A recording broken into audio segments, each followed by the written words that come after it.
দুইটা ঘর ভাঙছে, একটা থাকা ঘর, একটা মন্দির, একটা রাধাকৃষ্ণ ঠাকুর উল্টাইয়ে ফালাই দিছে গণেশ ঠাকুর আহিয়া রাতিত। এই জিঙ্গা ক্ষেত ভাঙছে, আরও 1 বিঘা মাটি তামুল গাছ ভাঙছে। মহাদেব সরকারের 2টা থাকা ঘর ভাঙছে, আমার তামুল বাগান ভাঙছে। সরলাইন আছে মানুহৰ মুখত শুনা পাই আছো, কিন্তু এই সরলাইন তো কি আর নকৰে, এখন আছে না নাই।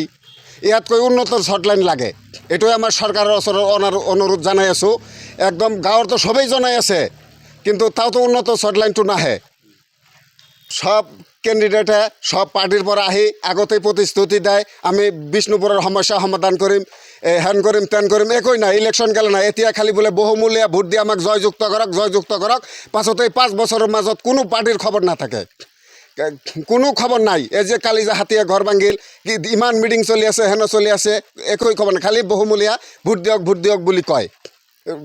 প্ৰাৰ্থীক সেইটোৱে আহ্বান জনা, যাতে আমাৰ উন্নত ধৰণ শৰ্টলাইন দিয়া, যাতে আমাক শান্তি দিয়ে। যিকোনো খবৰৰ বাবে যোগাযোগ কৰক 7099017330 লগতে 7099017110 নম্বৰত।